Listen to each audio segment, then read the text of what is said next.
good, everybody, and welcome to Kaya's Commentary. So, some of you may know I was the co-host of a small but growing podcast called Raven Review.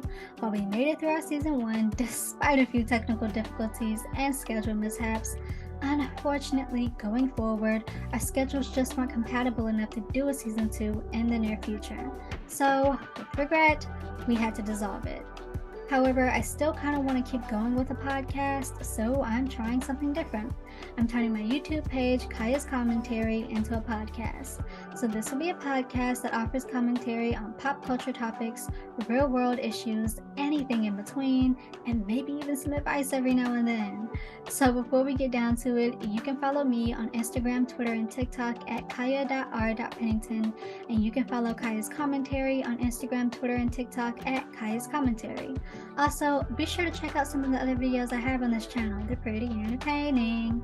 And also be sure to hit the follow/subscribe button, and if you're on YouTube, click the notification bell so you get notified when new videos drop. Now, let's kick off the show with something informational and educational. 28 Days of Black History. So, every February, I drop a Black History fact every day of February in honor of Black History Month on all my socials. And I will always start off with this fact. What is Black History Month and why do we celebrate it in February? All information for this fact comes from history.com. So, Black History Month actually started out as Negro History Week. It was created in 1926 by Carter G. Woodson, who was dubbed as the father of Black history for his extensive works in the study of African American history. Now, Negro History Week wouldn't become Black History Month until its 1976 ratification by then President Gerald Ford, and we celebrate it in February because it coincides with both Frederick Douglass and Abraham Lincoln's birthdays, and that's why we celebrate Black History Month within the shortest month. As I said, I will often start every February off with this fact because I'm sure there are some out there who just don't know why we celebrate it within the shortest month. I know up until a few years ago, even I didn't know. Now, why do we still celebrate it in just the shortest month, and can we elongate that somehow? I feel is the better question. But there are a number of things a person can do to celebrate Black History Month, even if you're not Black. You can spread Black history facts like this, you can buy and support from Black-owned businesses, or support Black podcasts. You can be an overall ally to the Black Lives Matter movement, and many other things. And that is your Black History Fact for the week. Now let's kick it into our next segment. Let's go to the movies, where I discuss a movie I've seen. So today's movie is The Invitation. The Invitation follows Evie, a struggling biracial artist working in a high-end restaurant in New York City with her best friend. So after the death of her mother, Evie is left with no other family on her Black side and takes a DNA test to find out more about her family on one of her grandfather's sides. She's then hit up by her long-lost, she didn't even know she had, white cousin Oliver Alexander, who invites her to lunch. At lunch, they get to know one another before Oliver invites her to a cousin's wedding in the English countryside. Evie agrees to go. However, when she gets to the estate that they're staying at, when she gets there, the housekeeper that she meets, Mr. Field, they get into a disagreement. Now, he treats the servants there like crap, and Evie knows the server life, and she's not with it. She does not like treating servers like second-class citizens, so she gets in his face. However, the argument is cut short by the estate's owner, aristocratic, accented, charming Walter DeVille. So Evie is immediately taken with Walt and vice versa, and after finding out that they have no relation by Oliver, Evie and Walt get closer. Now, while things seem great, there is a note of terror lurking in the darkness. One, the former mistress of the house has recently passed away, and we see that at the beginning of the film in a flashback. So she's running away from something, and then she runs into the piano room, and she tears out the piano's wire, and she wraps that wire around a banister, and then she's like, it all ends here with me, and then she jumps. So there's that. Servants go disappearing in the dead of night, or even during the day. Evie is even forbidden from going into the first floor library because it's under renovation, despite it being perfectly fine when Mr. Field sends a servant in there to clean it. Even in Evie's room, there is danger lurking in the shadows. So, we also meet the bridesmaids or the maids of honor for this wedding. Lucy, who is the shorter blonde, and she's the much nicer one of the two, and Victoria, who is the tall brunette, who is much more cattier with Evie. So, Lucy is like, oh, it's a pleasure to meet you. I can't wait to get to know more about you. I've always wanted a sisterhood, which is a little weird, but okay. Victoria is cattier, and she's like, you're American. I expected so much more. You know, you seem plain. And so it seems like she's jealous of Evie for taking her place, which is weird. And we also see that Walt and Victoria had something, and that something is now shifting.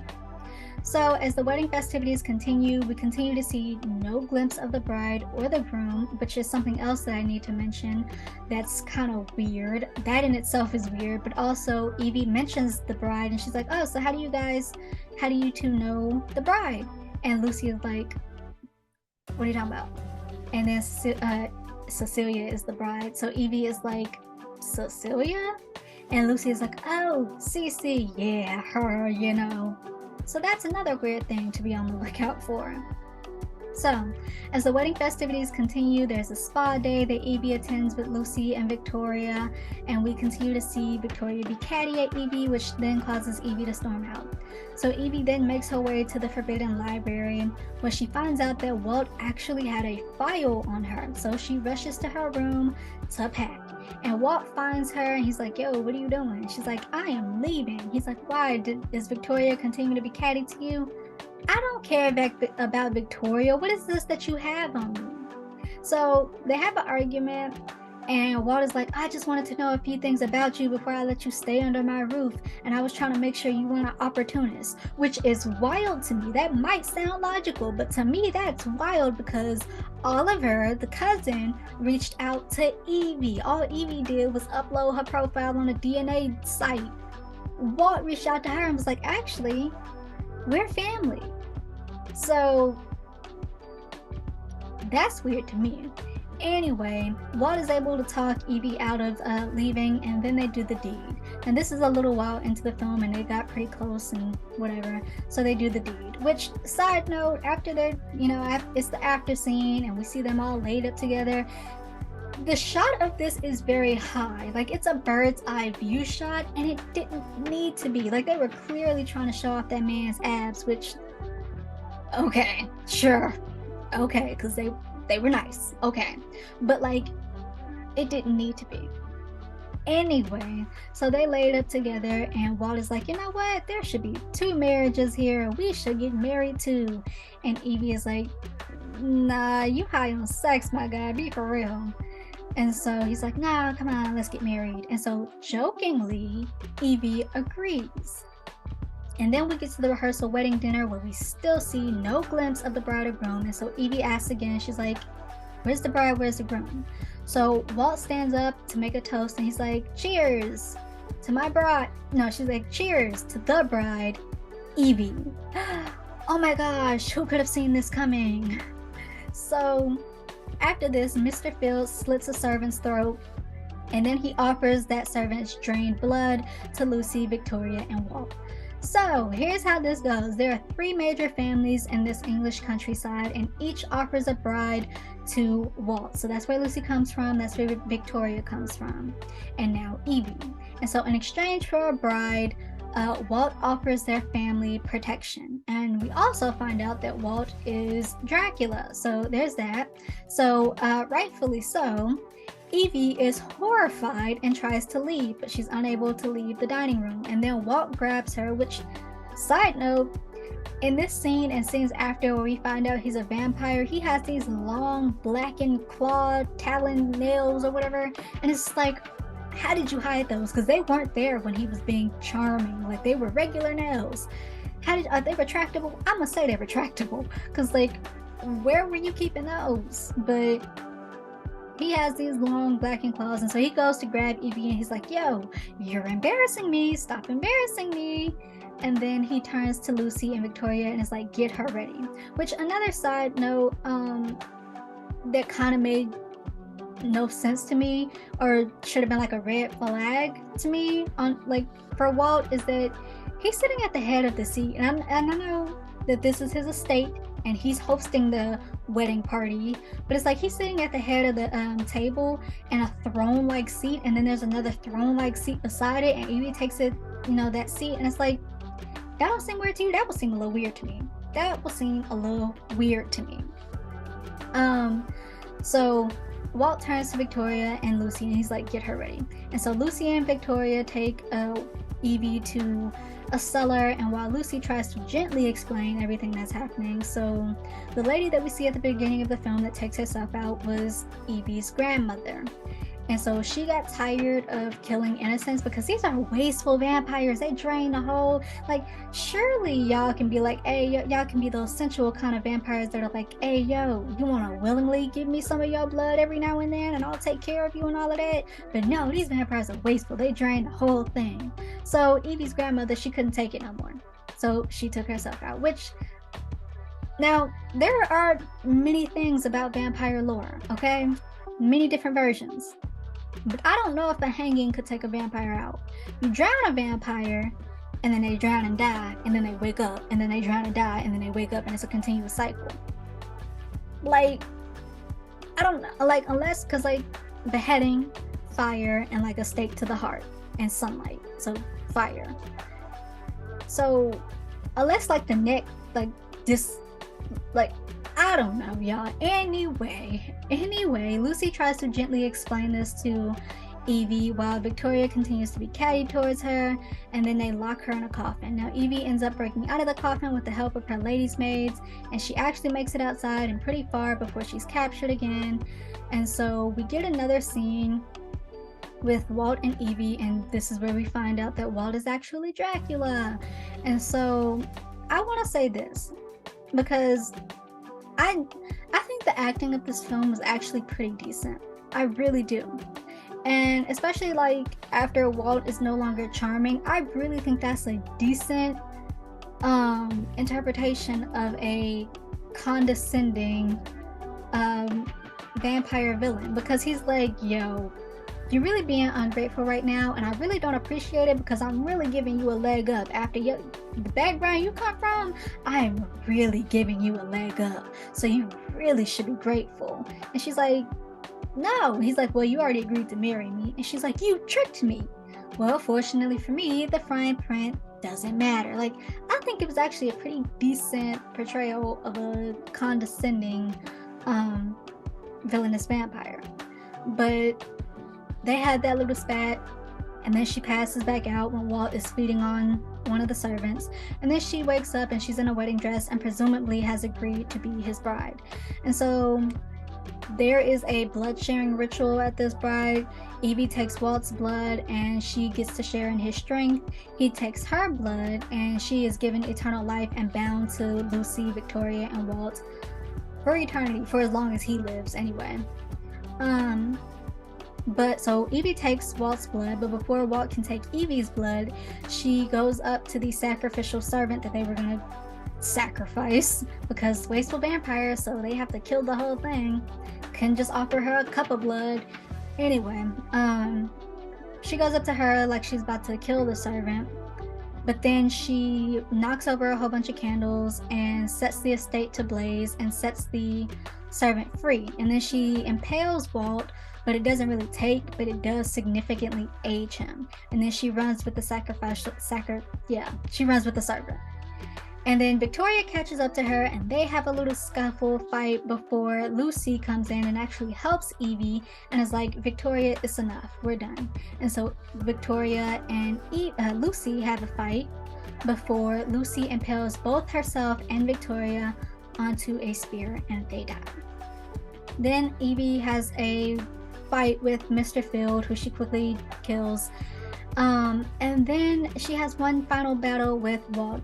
And not that I use Wikipedia as my sources, but wanting to know what Wikipedia said about this plot, I looked at it, and so there's a scene where Walt is chasing her. It's a horror, so in every horror, there has to be one wall climbing moment. And so Walt is climbing on the wall. He's crawling on the wall like a spider chasing her. And Wikipedia describes this as a wall crawling Walt. And I don't know why, but that took me out. That took me out. I don't know why, but it did. And so there's that. Anyway, he chases her, he catches her, they fight, she wins. That's it. She walks out. 2 weeks later, or she loses her vampire abilities too. 2 weeks later, we see her and her best friend about to enact revenge on Oliver for tricking her in the first place, and that's the film. Look, it's a solid 5 out of 10. One, the trailer gave away the entire plot anyway. It gave everything away. There's literally a line in there where she's like, I would rather die than be a part of this. We knew what to expect going in. I still kind of wanted to see it because it's like, I don't know, maybe there are a few jump scares, a few plot twists that they didn't include in the trailer that might still make it exciting, right? But no, it was very predictable. And so it was also, watching this film, you could definitely tell it was kind of like a feminist thing, but like really kind of like a white feminist thing. But despite that, it still had potential. It really did. Like, if you twist this around a little bit, like throw in some plot twists and stuff, it really could have been on par with Ready or Not. And I actually like that film, so that's why I still wanted to see it, because I was like, okay, maybe, I held out hope. But no. And like I said, the acting is pretty decent. Like, really, it's pretty. There are a few cringe moments, but for the most part, it's pretty decent. It's just, it was predictable. And this film is like 1 hour and 40 something minutes, and it's not till like the last 30 minutes of the film that we actually find out everything. So it's like a roller coaster. You're going up ever so slowly, and then you come crashing back down. Like, it was very rushed at the end, and it's like, it could have been good, but if this had been like towards the beginning of the film, and honestly, this might be a good book.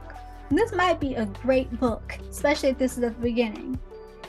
Whether you want to say a horror book or a romance book, one of those twisted romance books, I don't know. I think it could work as both. Would I read either? I'm not gonna tell you, but I think it would be a great book. But like, it was very rushed. So my biggest thing with this film, though, the chronically online TikTok girlies talking about, oh, she fumbled the bag so hard the way I would have folded. One, y'all are weak. Do you hear me? Weak. Evie was making bad decisions that entire film, but saying no and killing Walt, she did exactly what she was supposed to do. This is not a romance, but a horror, clearly shown by Walt's change in demeanor. It wasn't even some, oh, I do love you, but this is just who I am, and you do have a choice, and I don't want to scare you type of vampire slutry like that or whatever. It was a, you don't have a choice, I'm giving you a leg up, you really should be grateful, you gonna do what I say kind of thing. Like, and honestly, there were like a few red flags while Walt was being charming. So Evie keeps hearing rustling in the woods, and so they're out taking a walk one night, and she hears rustling, and she's like, are there wolves out here? And he's like, Americans, wolves? Like, why you gotta say it like that? Why, the way my blood would have turned red, white, and blue? Because why you gotta say it like that? Like, England, like countryside England don't got wolves, and like I'm some naive American for asking about it. Evie from New York, but like the US, New York might not have wolves, but the US do. Like, be for real. Be so for real. Like, and then the icebox cabin in the woods that the enslaved clearly used at one point on this this estate. Like, few red flags. And also, especially after we find out that, oh, he's Dracula, it's like, he gets very condescending. He's like, I'm giving you a leg up. So honestly, like, there's elitism, classism, touch of racism. Like, she did exactly what she was supposed to do, which, speaking of themes, it had a lot of great themes, so it really did have potential. So what it is that you girlies are still in your 15-year-old I like vampires slash Wattpad slash there was nothing at all disturbing about Twilight era phase, and I need y'all to break out of it. Evie did exactly what she was supposed to do. And one last thing I'll say about it, now Evie has long hair, long curlyish hair, and so at the end of the film when she's about to get revenge on Oliver, she has cut her hair significantly, and low-key, that has never been believable for me in movies when the black woman, any kind of trauma. Now, I'm not to invalidate it, but any kind of trauma, and then they cut their hair. It's like, the relationship between a black woman and her hair is very complex, and for her to just cut it, low-key, that's never been believable for me in any film. Also, she has lost her vampire powers. Now, Oliver is human, but still, and she's talking to her best friend and she's like, let me handle it, but her best friend the one with the bat. Like, do you got a gat or something? What you mean let you hand? She the one with the bat. Like, you have nothing. Like, look, if you have absolutely nothing else to watch and you want some background noise or something, there you go. 5 out of 10. And with that, let's kick it into our third segment, Random Thoughts, where I give my random commentary on an online conversation I've seen. Today's conversation, low maintenance friendships, are they really worth the hype? Now I want to start this by saying, what works for you, works for you. I want to say that again. What works for you, works for you. Okay? Got it? Good.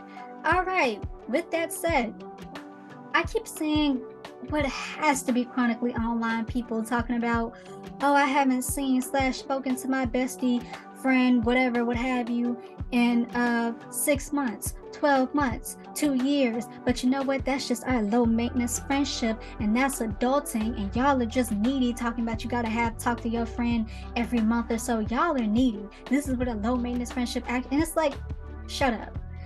Shut up. Because I just don't think that's what a low maintenance friendship is. Like, yeah, you don't talk / see each other every day because, yeah, you are adults and you have lives now. So it's not going to be like high school or whatever. So, like, that I get.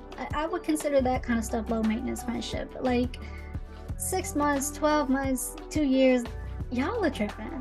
Me personally, I'm not going to let more than 2 months go by without talking to somebody that I consider a very close and important person in my life. I'll let a few days go by. I'll let a few weeks go by. 2 months, no more than 2 months. And honestly, I could understand if the conversation was around a person who is like, oh, we used to talk every day, but now we only talk once a month. I get it if you said it like that, because we are adults. We do have lives now. So if once a month is all you got, once a month is all you got. And I would even get it if it was like, oh, I haven't had physical contact with that person in some months, right? Because my friend, my best friend, we have not had physical contact with one another since 9th grade. We're in our 20s now. They had changed schools and it was always hard meeting in the middle. And as far like we have cars now, but we still live a great enough distance apart that it's like, oh, that's too long, too much for you to come out, for me to come out. And as far as meeting in the middle, it often is scheduling issues. But we did talk regularly. Like, they changed schools, but we did still talk regularly, even though we hadn't seen each other. So I could see if that was like the situation, but just no communication, nothing. I'm not gonna let more than 2 months go by. So after 2 months, I'm gonna send you a, hey, life's crazy. Because you know what? Life is crazy, and a lot can happen in a week, let alone like 2 freaking months. So life is crazy. This is how I'm doing. How are you doing? You good? So if I don't hear anything after that, those 2 months, because I'll send that and I'll let at least 2 months go by. And if I don't hear anything after that, I'm gonna send you a second text. Hey, yo, you good? This is how I'm doing. What you doing? What you up to? You good? If I don't hear anything after those 2 months, that's your strike 3 with me. And I'm gonna send one last text. Hey, are you okay? You all right? And I'm gonna let maybe a month or so go by. And if I hear nothing after that, I will consider you ghosting me. I will consider you actively ignoring me, and I will consider the friendship over. And that's not a, oh, you want them to respond right then and there to you. No, it's a, you can communicate better. Like, within those 2 months, you couldn't say, hey, life is crazy. Maybe we could find time to talk later, but I'm all right. Like, really? Because you know what is a part of the adult life? Figuring out how to balance all that goes on in your life. And you know what else is part of adulting? Communicating. Not to invalidate anybody's feelings, emotions, or struggles, but it really takes nothing to sit here and be like, life is hard. I'm all right, or I'm not at my best right now, but you know, how are you? Maybe we can talk later. Like, it takes nothing to do that. Like, and I really want y'all to get off y'all high horse thinking that y'all are so superior, and that's the adult thing to do, because the adult thing to do is find the best way to balance everything out. And if that's the best way you got, well, I don't know. But communicating and balancing, that's the adult thing to do. Not be like, oh, haven't talked to him in 12 months, but you know, because me personally, I am just not with all of that. Oh, I go into really long periods where I don't talk to anybody and stuff like that. And it's like, I really don't get with that. Like, if that's what you got to do, that's what you got to do. But me personally, because I will give you 3 strikes and you don't even respond with it. Life is tough for me right now. Let me try to get back to you sometime later. You don't respond to anything. I'm just going to consider you not valuing that friendship, because you can do that. You can do that, but don't expect me to sit here and sit around and wait for you. And it's like, just don't expect me to sit here and wait for you, because I have needs too. And not to say that your friends are there to vent, just for you to vent to, but like, it's healthy to sit here and have relations with friends like that. That's healthy. And if I can't do that on a regularly enough basis, or on a something enough basis where we can communicate and stuff, there's no point. There's no point. And think about it this way: you wouldn't want an indifferent significant other. And I know romantic relationships and friendships are on different levels, but I feel like they can touch sometimes. And it's just like, especially if it's a long distance, you wouldn't want a significant other who just hits you up like every 5 months talking about, hey, what's up? Like, so why would you want that in a friendship? Because to me, that's what that comes off as: indifference. Not to invalidate anyone's struggles, but it's like, I have struggles too, and I would like to communicate and hang out and talk, and maybe we could forget about our struggles together. And if I can't do that, if I can't depend on you to, at some point at all, past like 2 months, before like 2 months is over or whatever, rely on you to communicate that, there's no point. There is no point to me. So that's just my opinion on it, because different perspectives, different definitions. But I feel like, yes, a low maintenance friendship, you don't have to talk every day or see each other every day, but you should talk regularly enough that you both, however, whatever many know that relationship is valued and important.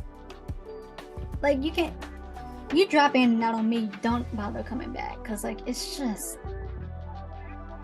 that's just my thoughts, and those are just my opinions on a random conversation that I've seen online.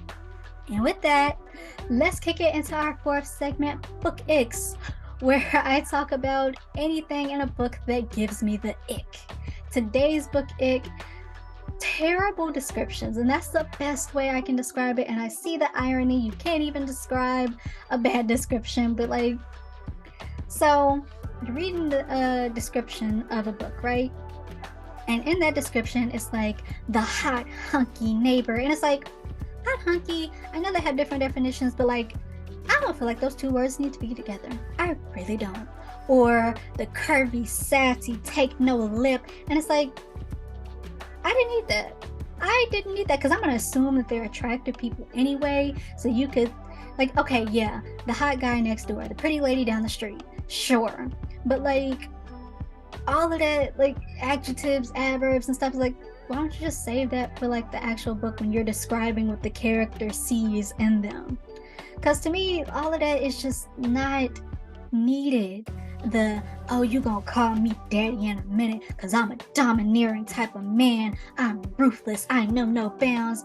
Or I'm not like the woman that you think you know. I'm not those kind of women. I'm sassy. I'm independent. I don't take anything from anybody. And you are just gonna bow down to me. Like, that stuff is so cringe. Like, or you take an excerpt of what the character says, and that's basically what the character says. Like, I'm a no-nonsense, sassy, independent. Oh, I'm domineering. No woman has ever said no to me. You're gonna be on your knees in a minute for me. Like, first off, you wrote that.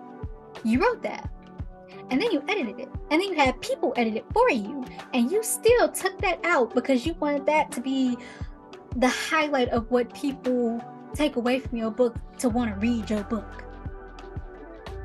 And it's cringe. Like, on one hand, it's like, you know what? Thank you for putting that out, because that tells me all I need to know about your book, not to read it. Because it's like secondhand embarrassment. The secondhand embarrassment that I get from it, it's like, see, you can't even be suave with it. Like, you just so cringe with it. There's a way to do it, and you were cringe with it, my guy.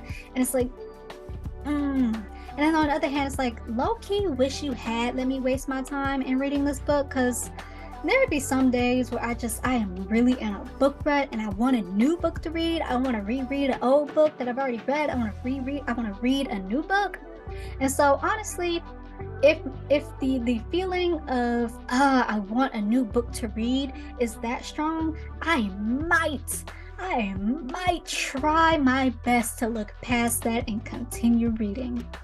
But more oftentimes than not, I just cannot, because it is so, y'all, it's so cringe to me. And that's the only thing that I can really say. Like, it's the ick for me because it's cringe for me, and I get secondhand embarrassment from it. And it's like, you thought you did something there. You thought you were being real hot and attractive, but you really came off cringe. Like, or you thought you was being real feminist, like real independent. I'm not the type of woman, and it just came off cringe. Like, I don't need you to say that. Just do it. Just do it. You don't have, like, I read a book one time where the character was like, yeah, I'm a bitch. I'm a party girl. I'm wild. I don't need that. It cringed me so bad. Like, I don't need it. Like, that's just my book cringe. That's my book ick, because it's like, it's cringe to me. Second embarrassment. Like, I might try to look past it, because honestly, there are some good ones. I've only ever read one where it was like, last chance, I don't play nice. Sometimes I forget that humans are fragile. So, like, if it's like a paranormal thing, I might look past it, because, like, it's different. It's a difference. But for the most part, I can't do it. It's just cringe. Secondhand embarrassment. That's my book ick. And that's Kaya's commentary. So if you like this episode, give it a thumbs up, hit the subscribe/follow button, leave a comment down below, let me know any of your thoughts. Be respectful, but definitely let me know any of your opinions. And with that, I'll see you next week.